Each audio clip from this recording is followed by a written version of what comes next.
Escalation is no longer theoretical. Tonight, it became operational. After stalled negotiations and months of rising tension, the United States, alongside Israel, launched major military strikes inside Iran. This is a shift from posturing to action. You can see it across the pattern on the board.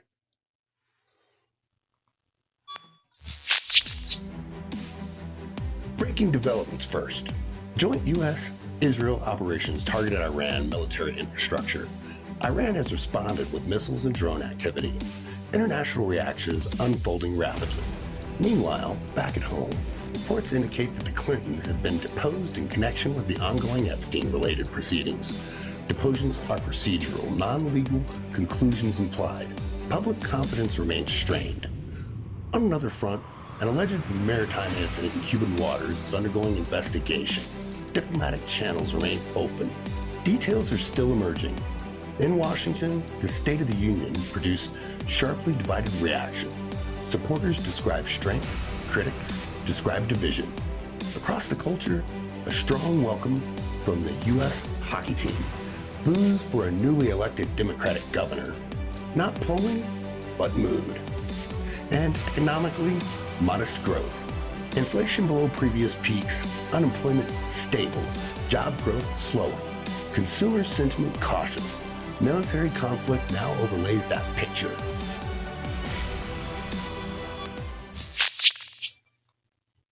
Welcome to The Turn.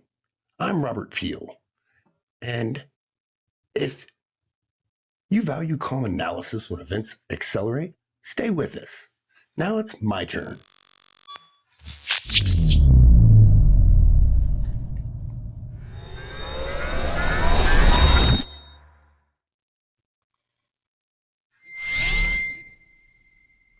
So this week, missiles fly.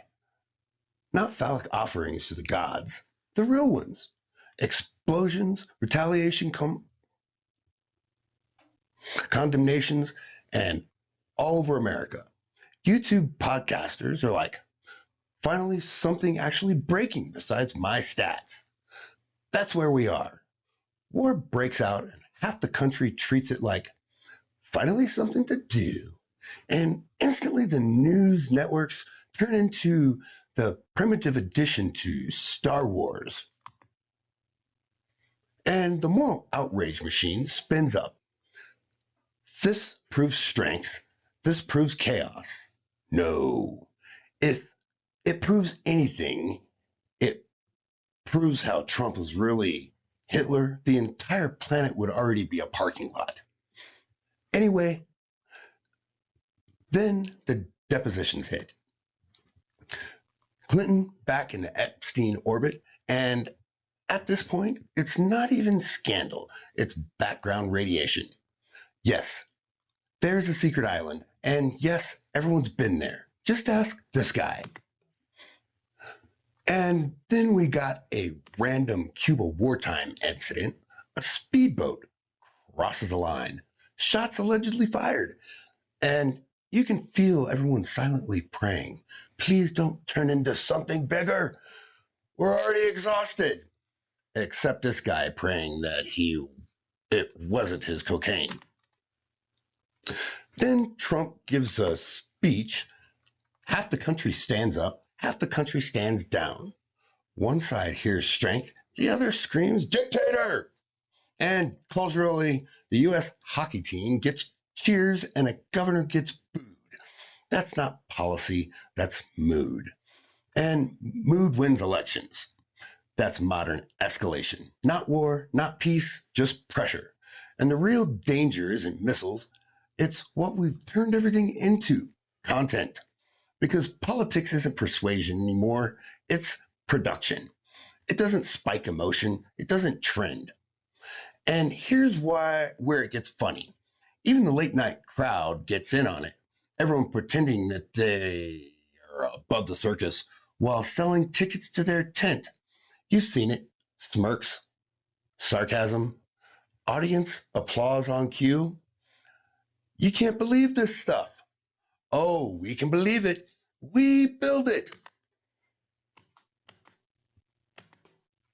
Ah, there he is. That's the whole board. Missiles overseas, old power names resurfacing, random sparks near Cuba. Two Americans hearing different languages, markets stable-ish, people unstable.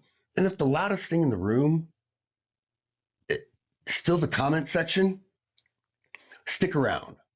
We hit the headlines hard coming up next.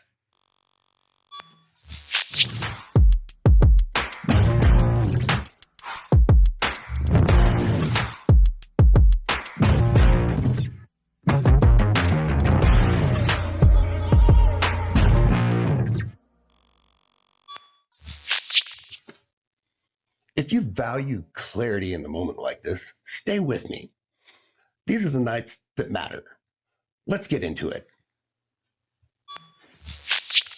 We start with breaking news. The United States, along Israel, has launched major military strikes inside Iran. After nuclear negotiations stalled, coordinated operations target Iran military infrastructure, missile systems, strategic assets. Explosions may have been reported in multiple locations. Iranian retaliation has already begun with missile and drone activity directed towards U.S. and allied positions in the region. Here's what we know at this hour. Joint U.S.-Israel operations struck military targets inside Iran. The stated objective, degrade Iran's missile capabilities and deter further nuclear advancement. Iranian forces have launched retaliatory responses. International reaction is unfolding rapidly. Condemnation from Russia calls for de-escalation from European leaders. This is no longer deterrence positioning. This is a kinetic action. Here's the part that matters. The whole world watched, tension build, stalled negotiations, proxy flare-ups, carrier groups moving into place. Tonight confirms that many feared diplomacy failed to contain the escalation cycle. The question isn't now whether the conflict begins, it's whether it expands. Regional spillover is the risk. The Strait of Hormuz, proxy militias, cyber retaliation, and energy markets. Even modern war crimes and economic shockwaves. And this is where the discipline matters. Most strength can deter, but strength without clarity can widen the battlefield. This is a decisive moment. Meanwhile, back at home, the Clintons have reportedly been deposed in connection with ongoing Epstein-related legal proceedings tied to broader investigations. Let's separate process from perception. Depositions are part of a legal procedure, not convictions are implied by testimony.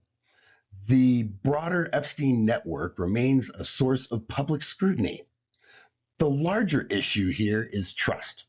When political elites repeatedly appear adjacent to scandal, legally culpable or not, public confidence erodes. And erosion doesn't require a guilty verdict, it requires repetition. In times of international instability, institutional confidence becomes critical. If the public doesn't trust leadership, external threats feel amplified. On another front, tensions between the United States and Cuba are raising reports that U.S.-flagged speedboat allegedly entered Cuban waters and opened fire. Both governments are investigating. Here's what was confirmed. The maritime event is under joint investigation. Diplomatic channels remain open, and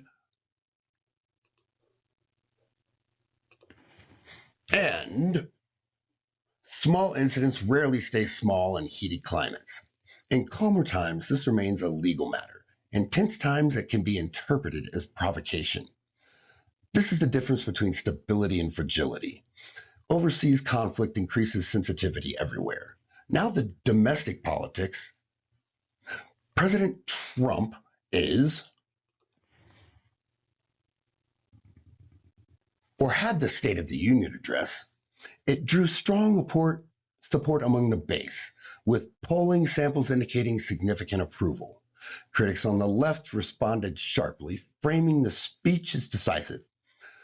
Observations: The supporters saw assertive leadership in a dangerous world. Critics saw inflammatory rhetoric. The partisan divide remains stark. In light of tonight's military action, the political stakes increase. A wartime or near wartime environment reshapes elections, reshapes approval, reshapes narratives. The country is not debating in a vacuum. It's debating in live geopolitical moment. And that changes everything. Shifting on cultural signals, the US hockey team received a strong emotional welcome home.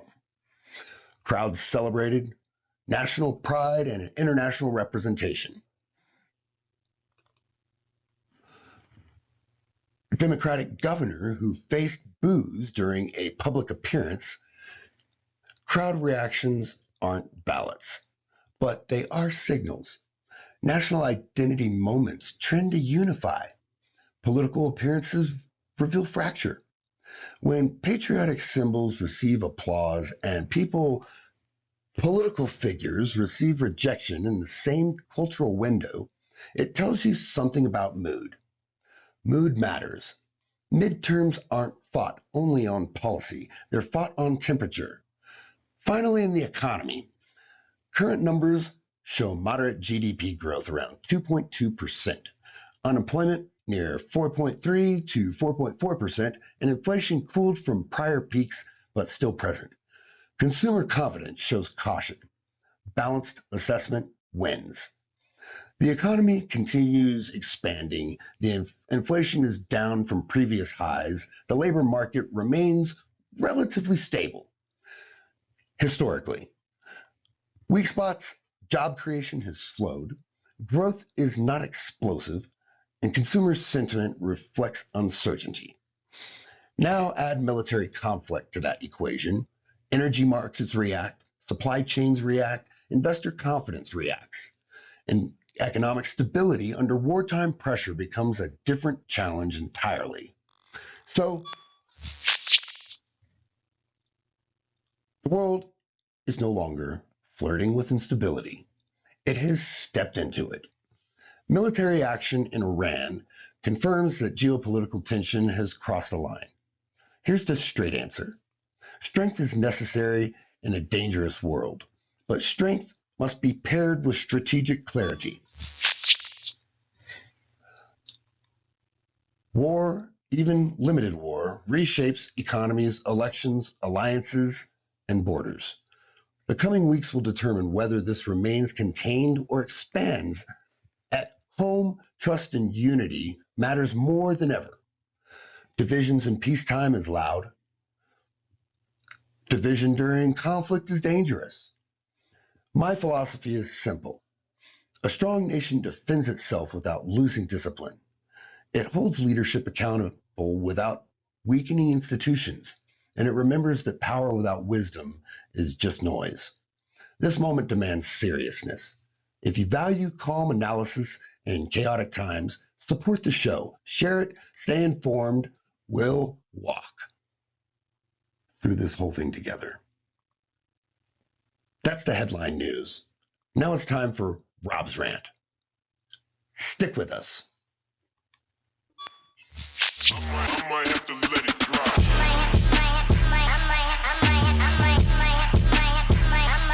Let it drop.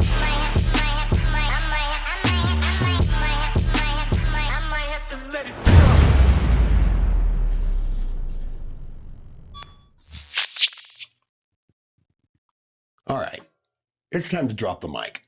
And I call this Rob's rant. Table manners. This is where we zoom in on something small that really isn't small. This is Rob's rant.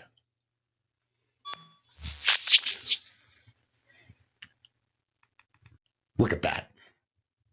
That's not a table. That is a crime scene. You don't clear that. You don't investigate it. I was a server for 15 years. 15. Fine dining, high volume, white tablecloth, real silverware, the fake silverware. Well, you name it, I did it. Okay? The kind that has personality. Well, kind of. And it didn't matter if it was a steakhouse or a cafe. There was always that one table, the one that looked like gravity personally attacked it. Fries embedded in the upholstery like fossils, napkins shredded into someone stress tested net paper, half lemons sacrificed for reasons still unknown. And here's the funny part, the people who left it, calm, relaxed, emotionally stable, which means it wasn't an accident. It just was how they operate. Now, yes, it's the server's job to clear plates. It's their job to decode how a grown adult can turn mashed potatoes into a wall texture. And table manners aren't about forks, they're about awareness. Did you explode the sugar packets, or did the sugar packets explode you? Did your child eat crackers or audition for a landscaping crew? I've seen tables in fine dining that looked like raccoons had a tasting menu. And then somehow at the same table would say the word class. Class isn't what you order, it is what you leave behind. You don't have to pre-clean the table. No one expects you to polish the silver, but there's a huge difference between normal dining and we hosted a demolition derby. Now, here's what 15 years taught me. Servers notice everything. We notice who stacks plate like they understand physics. We notice who wipes up what a spill with a napkin instead of staring at it like it's going to apologize. We notice who leaves the table looking like dinner happened and who leaves it looking like dinner lost. The messy table isn't about crumbs, it's about consideration. Because when you stand up and walk away, that's the moment of truth. You can say thank you. You can tip well. You can smile. But the exit tells the story. And here's the part that makes me laugh. The same people who leave chaos behind are usually the loudest about respect. They hold doors. They'll post motivational quotes. They'll talk about values. They'll grind gum under a restaurant table like it's a time capsule. You want to know what real manners look like? It looks like stacking plates so they don't slide off. It looks like not treating napkins like stress balls. It looks like teaching your kids that restaurants are shared spaces, not padded playgrounds. It looks like understanding that someone has to reset that table in 3 minutes flat. Civilization doesn't collapse because of forks. It collapses because of habits. Tiny habits, micro decisions, little moments where you either think, whatever, or let me not be that guy. And trust me, you don't want to be that guy. Surfers remember that guy. 15 years on the floor taught me something simple. The people who with actual class, you barely notice them because they don't leave evidence behind. Culture reflects habits. Habits reflect character, and character shows up in crumbs. The way you leave the table is usually the way you leave everything. That's Rob's rant. Next up, we have a little break in the monotony with a little bit of humor. Back to a species on Earth, or class of species on Earth, that actually can't do anything wrong. This is Animals Gone Wild.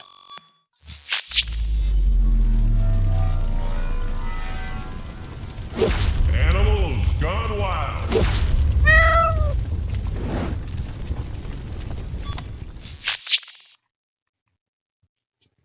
All right, time for Animals Gone Wild. Understand something. Cats think they are apex predators, stealth, precision, night vision, ancient jungle instincts, and then something rolls out a bath mat that looks like the cartoon Abyss, and suddenly, existential crisis. Then they hop sideways like they just saw a ghost over a printed rug. Millions of years of evolution defeated by home decor. All right, this is Cats on Mats.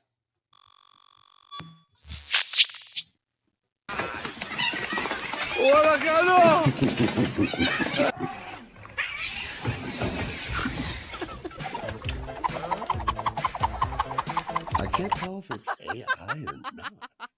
Look at that. Oh, go on.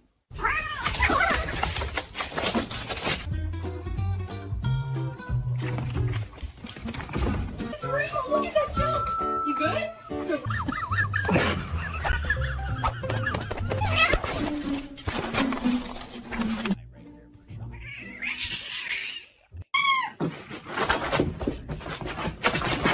And oops, slippery, huh?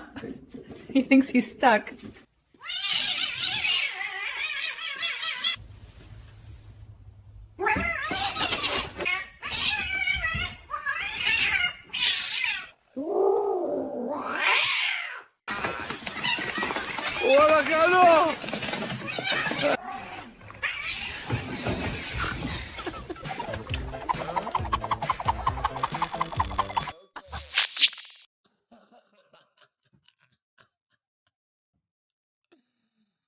Okay, ladies and gentlemen. So, is this why cats will never run the world? And that was Animals Gone Wild.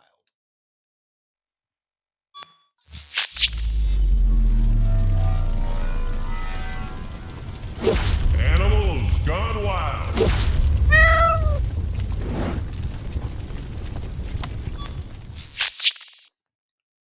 Next, we take a reality dive. Stick around. We pull out the microscope and find out what's under the lens.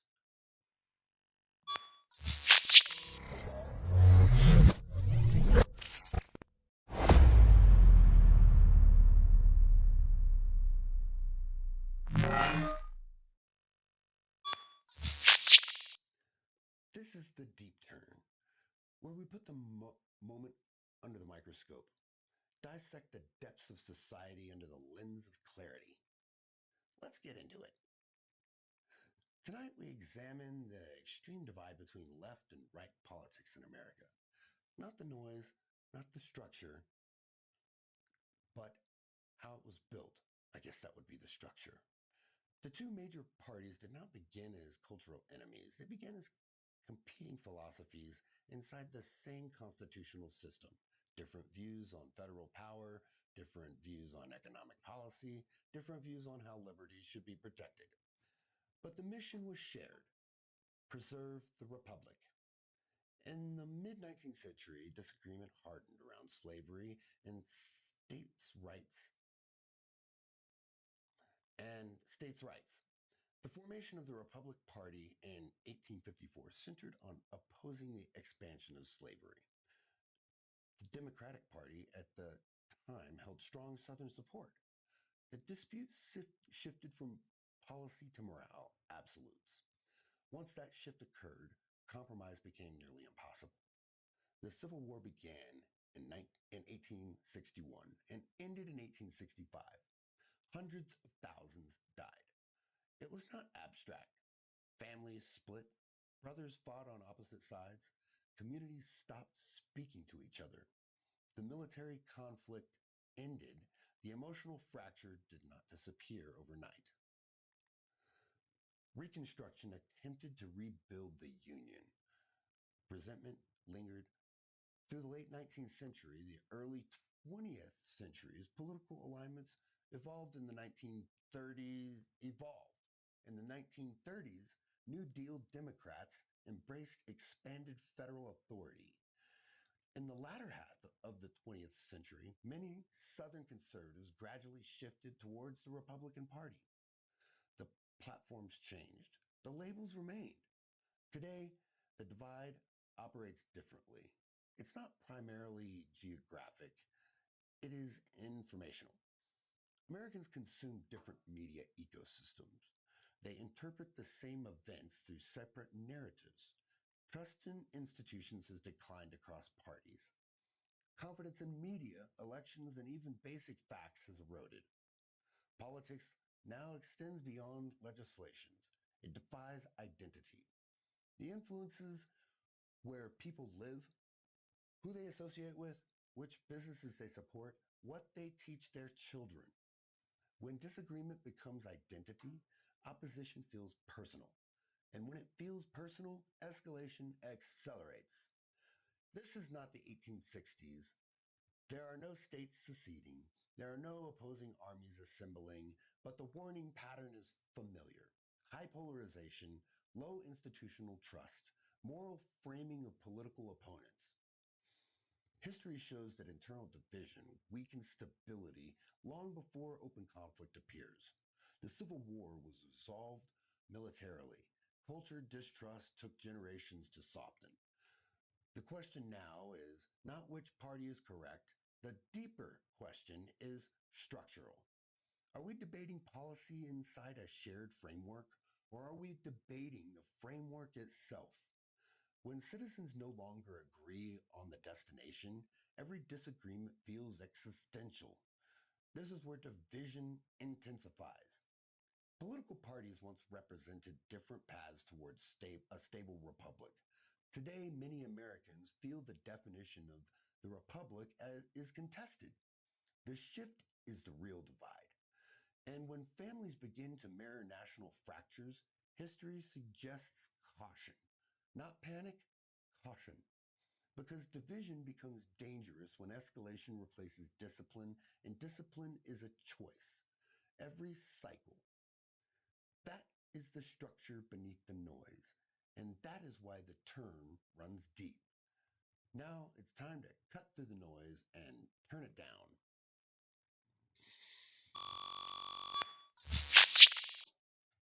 Tonight was serious. Real escalation, real consequences, real uncertainty layered across politics, culture, and markets. When events move this fast, the instinct is reaction. Instant opinion, instant judgment, instant outrage. We don't do that here. We slow it down. We look at structure, we stay disciplined. Because strength is not volume, strength is control. Conflict reshapes headlines. It reshapes elections. It reshapes economies. But it also tests citizens. How you process pressure matters. How you speak about it matters. How steady you remain matters. That's the purpose of this program. Clear thinking is unstable moments. And we do it consistently, every single day, every single weekday, Monday through Friday, 4 p.m. Mountain Time, right here on YouTube. Not occasionally, not when it trends, every episode, Monday through Friday. If you value that standard, subscribe and turn on notifications. Be here for the next one. This is The Turn, and I am Robert Peel.